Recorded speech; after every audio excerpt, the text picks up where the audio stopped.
Kali ini saya akan teman-teman ya, pengarahan bonsai sancang ya. Pengarahan bonsai sancang dan cara perawatan agar bonsai sancang ini di pot itu bisa subur teman-teman ya. Jadi pertama tentang perawatannya teman-teman ya. Untuk media tanam saya hanya memakai pasir malang, sekam bakar, biasanya pakai sedikit tanah ya. Dan pupuknya Dekastar teman-teman ya. Dekastar itu yang Oskosmot itu loh, beli di online banyak ya. Cuman itu aja, kadang pakai sedikit tanah, kadang tidak teman-teman ya.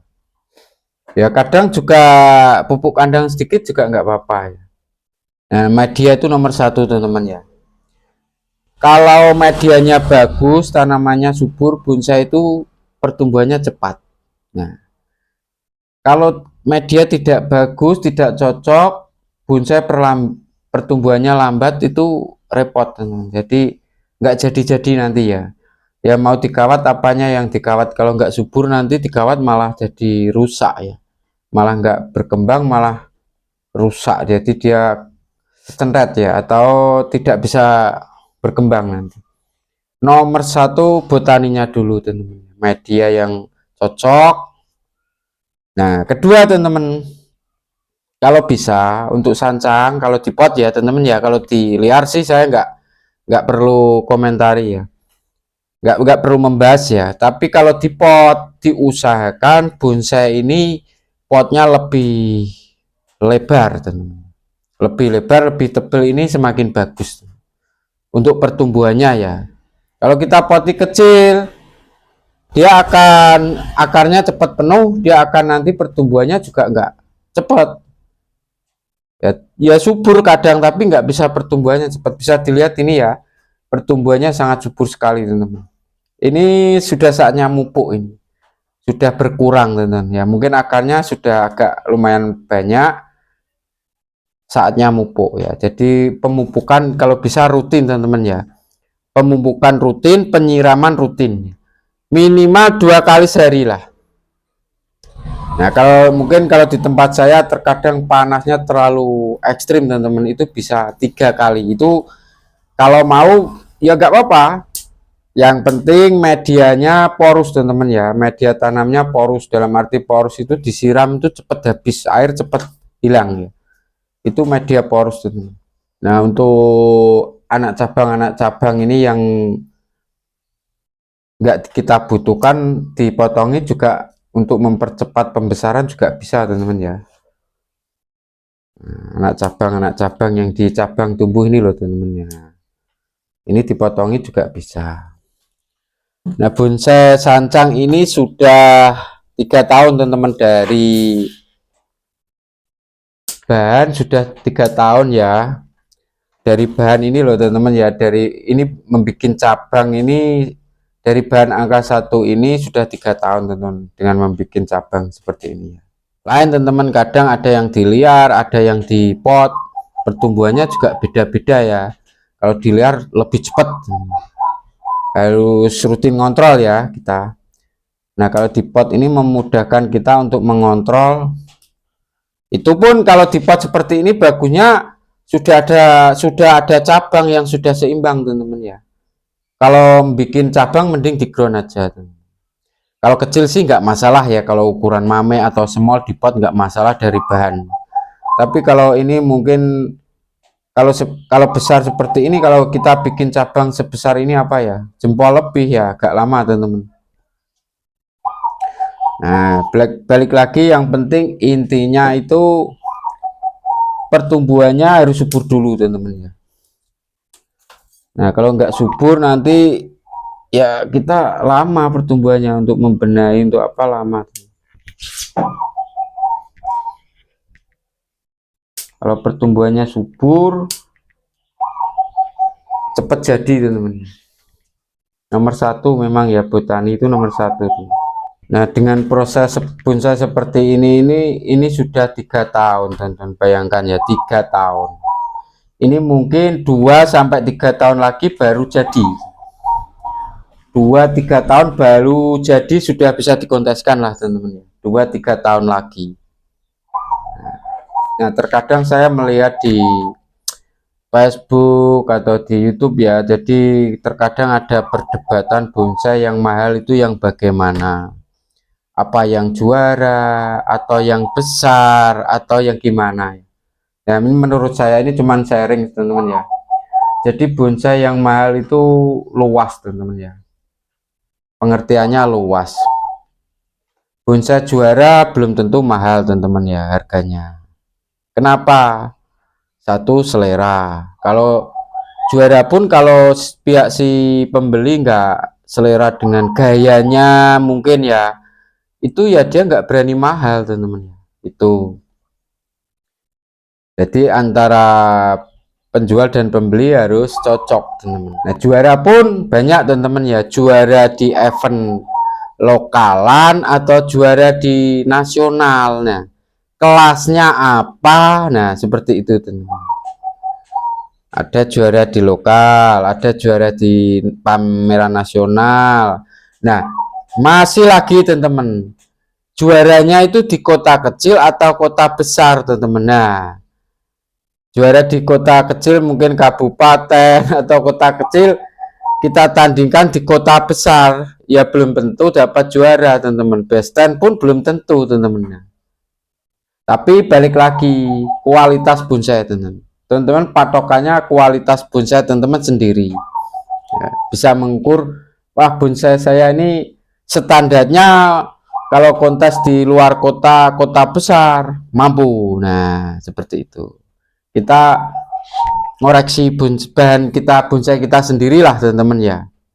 Jadi itu lebih baik teman-teman, kalau kualitas bonsai kita nilai, kita konsultasi sama teman-teman, bonsai kita mumpuni untuk di kelas-kelas mungkin kota besar, itu bisa juga nanti juara teman-teman ya. Soalnya sekarang ini banyak bonsai yang orang beli dari luar negeri ya, di Vietnam, di Taiwan. Nah, itu bonsai itu yang matang-matang teman-teman. Jadi kematangannya sudah, levelnya sudah sangat tinggi. Nah, untuk penilaian pun bonsai itu penting teman-teman, ketuaan, kematangan, mulai sampai ranting, cucu ranting itu tua semua. Nah, itu butuh proses yang tidak sedikit teman-teman, bisa puluhan tahun teman-teman. Jadi untuk juara itu tidak mudah teman-teman ya. Soalnya penilaian bonsai itu dari segi bahan, dari segi pengerjaan, kematangan, ketuaan, semuanya dari batang, cabang, anak cabang, ranting, cucu ranting itu tua ya. Kita melihat pohon yang sudah ratusan di alam lah, nanti lah cabangnya juga pecah-pecah, rantingnya juga tua semua lah, itu rantingnya sudah tercukupi semua. Nah, itu bonsai yang bisa dikatakan bonsai sudah levelnya sudah luar biasa ya. Katanya bonsai yang bagus itu yang dijual laku. Nah, itu juga menurut saya gimana teman-teman ya, tidak ada yang disalahkan, tapi menurut saya bonsai laku itu kan banyak kriterianya. Jadi pembeli itu kan banyak teman-teman ya. Pembeliannya untuk hiasan, untuk pajangan di rumah, yang penting ayu, rimbun, itu sudah bisa laku teman-teman kalau harganya nggak mahal ya. Nah, itu banyak sekali versinya teman-teman ya. Nah, faktornya bonsai laku mahal itu banyak sekali teman-teman ya.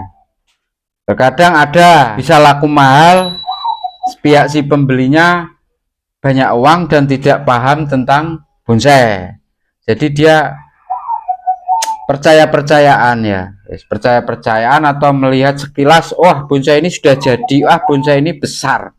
Nah, dia tidak melihat detail-detailnya ya, itu bisa laku mahal. Jadi pas ketemu pembeli yang banyak uang, yang belum paham tentang bonsai, banyak uang pingin punya koleksi bonsai, nah itu bisa laku mahal. Nah, terkadang yang ngasih harga juga setinggi-tingginya. Nah, itu terkadang bisa laku mahal seperti itu juga ya, banyak teman-teman versinya ya. Nah, kalau teman-teman khususnya pemula pingin bonsai, berani beli mahal ya, harus teman-teman minimal punya temen atau trainer yang bisa dimintai masukan lah teman-teman ya. Itu lebih fair lah. Jadi kita harga bonsai ini sesuai dengan kualitas bonsainya, itu lebih fair teman-teman ya. Jadi teman-teman jangan asal beli-beli lewat online, harga mahal-mahal dibeli, nanti kualitas bonsainya tidak sesuai. Nah nanti lama-lama teman-teman akan tahu, wah ternyata saya beli kemarin nih bonsainya ya nggak jelek ya, mungkin kurang detail, kurang gimana ya. Nah, itu perlu diingat teman-teman ya. Jadi kalau sudah teman-teman beli mahal-mahal, harus benar-benar dipelajari sampai detail ya, bukan hanya besarnya, bukan hanya rimbunnya teman-teman ya. Kalau perlu minta video yang detail dan ada penjelasannya, mungkin itu yang lebih fair ya. Nah seperti yang tadi, kalau sudah dapat juara, dapat bendera, dapat besan, itu kelas apa, kontesnya di mana, lokal atau PAMNAS. Nah itu lebih detail lah teman-teman ya. Yang penting teman-teman itu dasarnya membuat bonsai itu bonsai patokan pedoman seperti pohon di alam teman-teman. Itu kunci satu. Pohon di alam itu bagaimana toh pohon. Jadi bonsai kan cuplikan pohon yang di alam tua, kita bikin miniatur di pot ya. Nah kita meniru itu aja teman-teman patokannya ya. Itu yang menurut saya bonsai yang bagus itu teman-teman. Sesuai gayanya ya, sesuai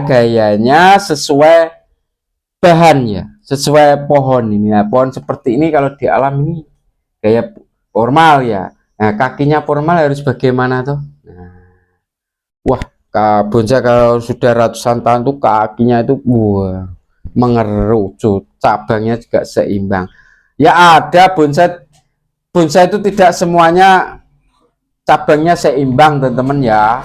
Ya ada yang mungkin bagian belakang apa kecil ada teman-teman. Tapi minimal yang penting-penting cabang 1, cabang 2 itu kalau seimbang tuh lebih proporsional, tuh lebih baik lah. Lebih bagus lah menurut saya ini teman-teman ya. Nah lagi bonsai yang bagus tuh yang bagaimana toh. Nah itu lagi, ini sudah ketiga atau berapa. Bonsai itu kan pengerjaan bonsai banyak teman-teman. Ada yang tahapan pengerucutan, ada yang enggak tahapan. Nah kita harus pinter-pinternya mengatur itu teman-teman. Kalau kita main bonsai serut atau anting putri gaya formal seperti ini, kalau enggak tahapan ya kurang bagus teman-teman. Kenapa saya anggap kurang bagus? Karena bonsai anting putri itu kalau tampil dia kebanyakan tanpa daun teman-teman, tampil bugil ya. Dengan tampil bugil dia harus memperlihatkan ini teman-teman, pencabangan, karakter gerak dasar pohon, pencabangan, anak cabang, perantingannya, ruang-ruang dimensinya itu harus menonjolkan itu teman-teman, kekokohannya ya. Seandainya gini teman-teman, seandainya bonsai anting putri ini kita bikin formal ya, anggap aja ini binaraga. Binaraga itu kalau dia tampil pakai baju teman-teman, pakai baju yang lebar, yang kombor ya, apalagi yang tertutup, itu teman-teman mungkin kan nilainya nggak ada teman-teman ya. Kalau seorang binaraga tampil dengan pakai baju lengan panjang yang agak melebar lah, itu kan ya nggak pas sebenarnya. Nah dia pasti dibuka badannya, bisa nggak pakai baju ya, dia menonjolkan karakter ini, tangan-tangan yang kokoh. Nah seperti ini. Nah, serut pun juga tampilnya pruning lebih bagus teman-teman. Nah kalau sancang jarang, sancang tampil pruning teman-teman, tampil bugil jarang. Nah biasanya untuk sancang tahapannya nggak begitu apa ya, kuat pun bisa tampil bagus teman-teman. Kenapa?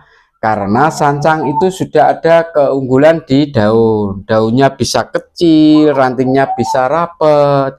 Nah tahapannya nggak begitu kuat pun dia tampil kumpulan-kumpulan mahkota atau gerombolan-gerombolan ya, tajuk-tajuk itu sudah indah ya. Indahnya di situ kita melihat tuh, kalau tajuk-tajuknya banyak, sudah sap-sap gitu rimbun kayak pohon yang di alam sudah ratusan tahun seperti pohon terembesi teman-teman ya. Teman-teman lihat kan gini. Nah, jadi kita harus pinter-pinternya ini jenis apa.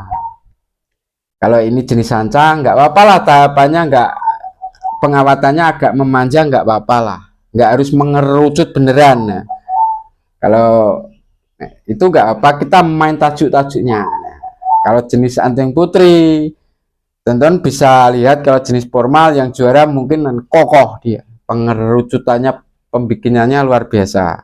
Soalnya dia tampil bugil teman-teman, harus menonjolkan ini ya tahapannya. Santigi pun juga kayak sancang teman-teman. Teman-teman mungkin nggak pernah tahu santigi tampil tanpa daun ya. Kalau di kontes pasti ada daunnya, kecuali kalau bahan teman-teman ya.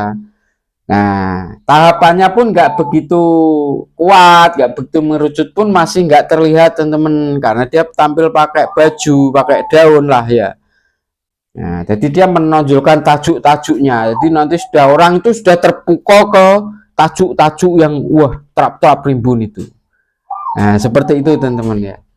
Bisa dilihat kalau sancang, apalagi kalau jenis sancang santigi sudah pakai daun, pengerjaannya tahapannya bagus, tahapannya pengerucutannya sempurna, itu lebih bagus teman-teman. Menurut saya lebih bagus.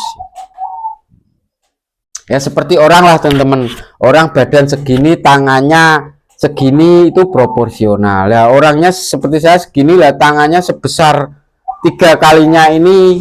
Nah kan nggak imbang antara badan dan tangan, kan tidak imbang. Kaki, nah tidak seimbang kan tidak enak dilihat. Kok Popeye ya, kayak film Popeye itu ya, badannya keurus. Nah itu kan, itu memang cuman kartun, film kartun. Seperti itulah ya, layaknya pohon di alam itu besar sebesar itu, cabangnya seberapa, cabang 1, 2 seberapa, itu kita terapkan seperti pohon yang di alam. Proporsi anatomi ini, keseimbangan antara batang dan cabang. Nah ini kalau cabangnya ini sebesar apa ya, rokok ya, itu kan aduh nggak enak ini. Masuk bahan di alam itu batang sebesar ini, cabangnya serokok, kan itu teman-teman kan nggak akan jumpai di alam. Nah itu loh teman-teman ya. Nah, untuk menilai suatu karya itu intinya kita pedomannya apa teman-teman. Seandainya kita melukis orang ya, melukis foto ya, ya tentu harus mirip teman-teman. Ya, teman-teman dipeseni foto orang ini atau mau melukis orang itu, kalau nggak mirip gimana ya, ya kan ya orangnya protes nanti ya, kok nggak mirip ya, kecewa ya. Seperti itu teman. Nah, bonsai itu juga seperti itu teman. Bonsai ini sama-sama ya, bentuknya hampir sama, tapi ada yang lebih punya karakter kuat seperti pohon di alam, mungkin dari ketuaannya, perakarannya, apa pengerjaannya, dimensinya. Nah itu ada teman-teman yang wah itu loh, saya melihat bonsai itu kecil tapi seperti pohon besar di alam. Nah kayak pohon besar di alam. Nah, ada yang bonsai ini jadi tapi kok lucu ya. Nah, lucu itu kok karena ini masih muda, karena tidak tahapan, jadi banyak versinya teman-teman ya. Ya menurut saya untuk perdebatan antara bonsai yang laku mahal, bonsai yang bagus, yang bagaimana, itu sudah saya jelaskan tadi teman-teman. Yang penting teman-teman membuat bonsai itu patokan pohon di alamnya. Ya kalau sudah patokan di alam sama aja dengan patokan di kontes teman. Mau di kontes mau dinilai A, B, C itu terserah juri ya. Kalau sudah kita patokannya pohon di alam seperti saya jelaskan ya tadi, seperti tadi ya, tentang anatomi, tentang pengerjaan seperti tadi ya, biar juri suruh nilai karya teman-teman. Kalau teman-teman sudah patokan pohon di alam, oh bonsai formal di alam itu bagaimana toh kakinya, kalau gaya seperti ini bagaimana toh, mahkotanya di mana, pencabangannya bagaimana, teman-teman patokannya itu sudah bagus teman-teman ya. Masalah dinilai lah, juri itu kan juga manusia, juri A, juri B, juri C itu terkadang menilainya tidak sama.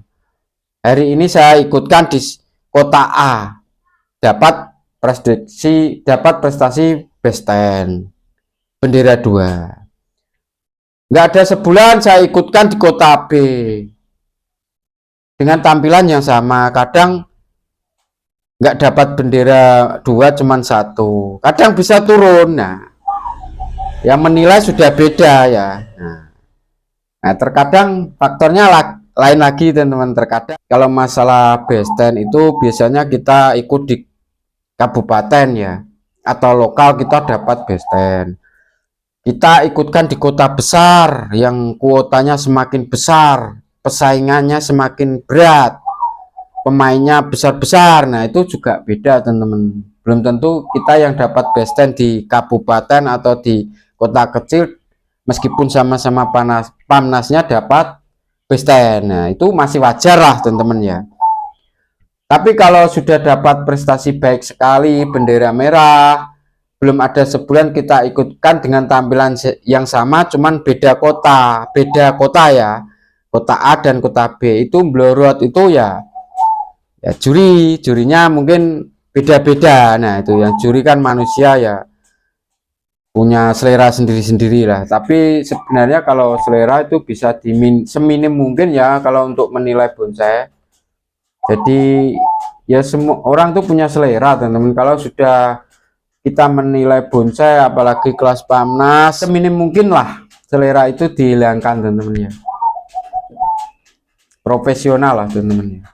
Nah, ini akan saya arahkan kawat teman-teman ya. Nanti setelah saya kawat, nanti akan saya kasih penjelasan bonsai ini kedepannya bagaimana. Nah, ini teman-teman sekarang sudah saya kawat teman-teman ya. Jadi pohon ini nanti yang saya panjangkan yang bagian kanan, karena ini ada gerakan yang miring ke kanan. Terus ini didukung dengan cabang pertama ini yang besar yang kanan, makanya ini saya nanti yang kanan ini agak panjang. Nah, yang terpenting ini teman-teman ya, yang terpenting untuk teman-teman kalau mengawat, terutama untuk sancang teman-teman ya. Jadi kawatan ini nanti ujungnya dinaikkan teman-teman. Kenapa? Agar pertumbuhannya lebih cepat ya. Kalau semakin ke bawah seperti ini ujungnya, dia akan semakin lambat pertumbuhannya. Makanya ini ujungnya saya naikkan semua. Makanya pengawatannya panjang ya. Karena untuk menopang ini teman-teman, untuk naik ini ujungnya ya. Sebenarnya kawatnya sih, kalau saya mengawat sebenarnya hanya satu tekukan, dua tekukan. Kalau kita main bonsai tahapan itu, saya main satu tekukan, dua tekukan, nanti dipotong, diarahkan lagi, seterusnya seperti itu.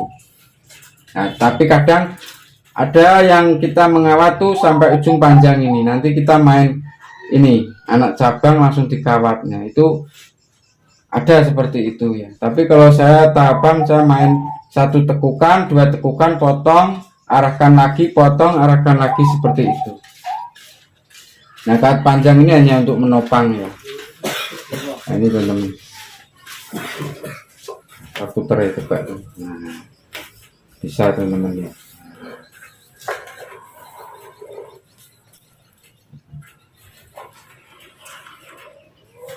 Nah, ini teman-teman, jadi ini ada ruang-ruang teman-teman. Cabang 1 dan cabang 3 ini ada ruang di sini. Nah, ruang itu ada cabang ya, meskipun nggak harus besar teman-teman ya, meskipun nggak harus besar ya urutannya ya, hanya untuk ngisi ruang dimensi, untuk kedalaman dimensi di sini, agar pohon ini kita lihat dari depan sudah terlihat bulat teman-teman ya, nggak harus muter-muter melihatnya dari belakang juga. Kalau ini ada ruang dimensinya, pohon itu kita lihat dari depan sudah kelihatan bulat. Itu fungsinya ruang dimensi teman-teman. Ini untuk mengisi ini ya. Nah, ini juga ada, ini cabang 2 dan cabang 4, sini ada kosong. Nah, ini di belakangnya ada, meskipun nggak harus besar teman-teman ya, yang penting ada di sana ya, untuk mengisi dimensi ya, agar pohon ini terlihat bulat. Nah, setiap mengawat untuk bonsai kayak seperti ini teman-teman, dari ujung itu nantinya akan endingnya terakhir saya ke bawah ya. Logikanya seperti pohon di alam, dia semakin muda dia akan tumbuh ke atas ya. Nah, sesuai waktu pertumbuhan, semakin banyak anak cabang, ranting dia akan ke bawah. Itu sesuai karakter pohon di alam yang tumbuh di alam. Makanya saya pengawatannya naik dulu, nanti agak menurun gini. Semuanya ini bisa dilihat. Nah, ini untuk mahkota nanti agak condong ke kanan dikit gitu. Soalnya ini ada ini lari ke kanan ini. Ke kiri, kok lari ke kanan. Jadi dominan nanti yang saya panjangkan yang kanan ini karena ini petang besar. Ini bisa ada semi mahkota lagi di sini. Makanya dominannya kita fokuskan ke kanan. Ada penopangnya ini. Ini mungkin 1 tahun lagi lah sudah bisa dilihat enak semi jadi. 1 tahun lagi sudah semi jadi, sudah mungkin sudah rimbun ya. Kalau pertumbuhannya normal terus subur. Nah nanti ada pemilihan sedikit-sedikit tapi nggak fatal lah teman-teman ya. Mungkin kayak ini terlalu deket jarak-jarak antara ini nutupi ruang dimensi belakang, nanti kita potong aja kalau nggak perlu. Jadi biarkan dulu, soalnya memotong itu hanya berapa detik ya, tapi untuk membesarkan tahunan. Jadi aturan jadi pakem seperti ini, nanti panjang sini kita mengikuti ini, ada tekukan mahkota ke kanan ini ya di alam pun ada teman-teman. Jadi tidak murni imajinasi kita ya, kita mengambil patokan pohon di alam juga yang tumbuh seperti ini. Nah, jadi nggak harus seperti ini juga. Terkadang ada yang dibikin asnya lurus di atas, di sini memanjang juga ada. Ini seandainya orang itu gaya lah, dia berpose lah. Jadi berpose.